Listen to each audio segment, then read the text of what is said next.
ఓం నమో భగవతే శ్రీ రమణాయ. చాలా సంతోషం నాయన. ఒక సందర్భంలో మహర్షులు వారు శివపురాణాన్ని తిరగవేస్తూ కొన్ని సూక్ష్మ విషయాలని ప్రస్తావించారు. అదేమిటంటే, శివుడు అంటే జ్ఞానస్వరూపుడు, సర్వానికి అతీతుడు, అంతస్థితుడు. అది ఎప్పుడైతే అంతస్థితుడుగా ఎన్నవచ్చునని చెప్పారో, మరి ఒకటేమో నిర్గుణమై కూర్చుంది, అంటే గుణరహితమై కూర్చుంది. రెండవది సగుణమై కూర్చుంది. దాన్నే మనం లింగాకృతిలో శివుణ్ణి మనం పూజిస్తూ ఉంటాం కదా. మరి మొట్టమొదట ఈ అరుణాచలముగా ఇక్కడ మరి శివలింగం ఇప్పటికీ ఉంది కదా. అంటే దీని ఉద్దేశ్యం, ఆ పరమశివుడు జ్ఞానరూపేణ నిర్గుణమని, లింగరూపేణ సగుణమని మనం ఇక్కడ చెప్పుకోవచ్చు. ఆకారమా నిరాకారమా? ఆదిశంకరులు ఈ సందర్భంలో ఒక విషయాన్ని ప్రస్తావించారు. ఈ జీవుడు పరబ్రహ్మకు వేరుగా లేడు. నీవు ఆకారం అనుకుంటున్నావు కాబట్టి ఆ భగవంతుడికి కూడా ఒక ఆకారాన్ని కల్పించడం జరిగింది. అది పూర్తిగా కల్పనే. కల్పన అంటే మానసికము. విచారిస్తే అసలు మనస్సే లేదు. ఉన్నది నిర్గుణమైనటువంటి అహంస్ఫురణే కదా. ఇక్కడ బాగా గ్రహించవలసిన విషయము,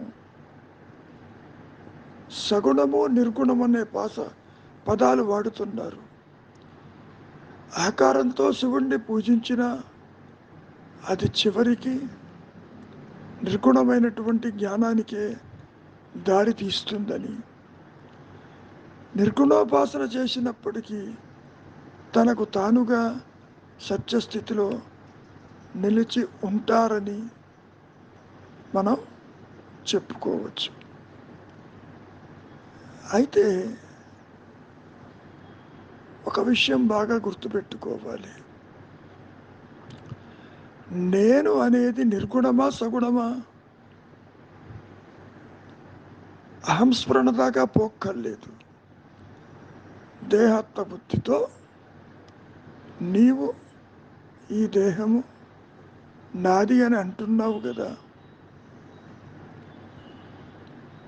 నాది అన్నప్పుడు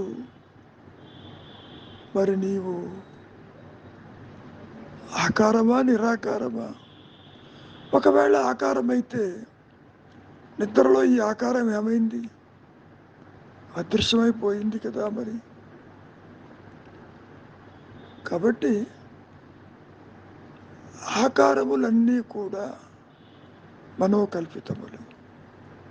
దేహము ఆలోచన, దైవం ఆలోచన, జగత్ ఆలోచన, సంసారం ఆలోచన, బంధం ఆలోచన, మరి మోక్షము కూడా ఆలోచనే కదా. బంధం కనుక ఉంటే మోక్షం అనుకోవచ్చు. ఆదిశంకరులు ఈ విషయాన్ని కూడా ప్రస్తావించారు కదా. బంధమోక్షాలు లేవన్నారు. అసలు బంధం ఎవరికో చూడమన్నారు. నాది అనేవాడు అక్కడ లేకపోతే మరి బంధం ఎవరికి? మోక్షం కోరేదెవరు? ఉండాలిగా. దీని అర్థం, ఉన్నది ముక్త స్థితి అని, కోరవలసిన పని లేదని, నీవెవరివో విచారం చెయ్యమని, నీవు దేహము కాదని, మనస్సు కాదని, బుద్ధి కాదని, ఇంద్రియాలు కాదని, అసలు నీవు ఇవేవీ కావని, నీవు ఆత్మవని, జ్ఞానమని నీవే గుర్తిస్తావు అని అర్థం. నీవే అంటే ఆత్మగా జ్ఞానవృత్తి చేత అది తనకు తానుగా ప్రకాశిస్తూనే ఉన్నది. దాని ఎదుట మరి ద్వైతము కానీ అజ్ఞానము కానీ మరి ఏ విధంగా నిలుస్తుంది? ఉండదు కదా. సూర్యుడిలో చీకటి లేనట్లు ఆత్మజ్ఞానమందు అన్యత్వానికి తావేది? ఆత్మ అసలు అన్యత్వాన్ని గుర్తిస్తుందా? వేరుగా ఒకటి ఉందని చెప్పగలదా? విచారించండి. కాబట్టి ఉన్నది ఎరుక మాత్రమే. అది నిర్గుణము.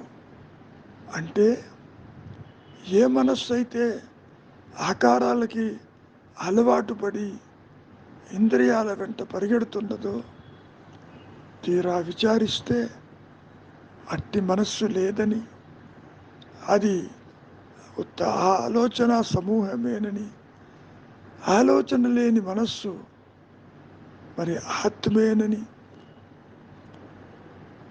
ఆత్మ అంటే ఎరుక, ఎరుక అంటే ఉన్నానన్న జ్ఞానము. అంతకంటే ఏమీ లేదు, ఏదీ కొత్తగా రాదు. దేహాత్మ బుద్ధితో ఏదో కొత్తగా వస్తుందని అనుకుంటే అది పోతుంది కదా. ఇప్పుడు లేనిది మరి కొత్తగా వస్తే అది నిలుస్తుందా? అహంకారము తల ఎత్తక ముందు కూడా అది ఉండాలి, తల ఎత్తిన తర్వాత ఉండాలి, అది అదృశ్యమైనా ఉండాలి కదా. మరి అట్టి లక్షణాలు ఒక ఆత్మకే ఉంది. అహంకారము తల ఎత్తక పూర్వమే అహంస్ఫురణ అక్కడ ఉండి తీరాలి. అహంస్ఫురణ లేనిదే అహం దేహానికి అవకాశం లేదు. అహం దేహం ఒక భావన, భావశూన్య స్థితి ఎందు మరి జీవుడెక్కడ, జగత్తెక్కడ, ఈశ్వర భావనలెక్కడ, ద్వైతం ఎక్కడ, అవస్థలెక్కడ, బంధమోక్షాలెక్కడ? అవేమీ మరి లేవు కదా. ఉన్నది అంటే జ్ఞానము, లేనిది అంటే స్వయం ప్రకాశము లేనిది అజ్ఞానము. అజ్ఞానము అంటే ద్వైతము, అజ్ఞానము అంటే దేహాత్మ బుద్ధి, అజ్ఞానము అంటే అవస్థాత్రయములు, అజ్ఞానము అంటే అన్యత్వము.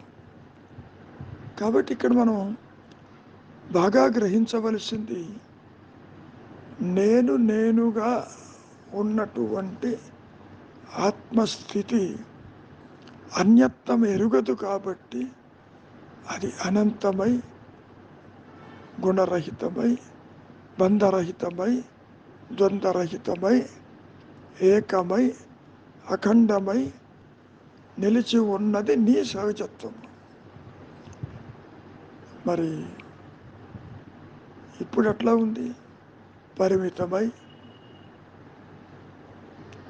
దేహభావనతో దేహ ధర్మాలు నీ ధర్మాలు అనుకుంటూ,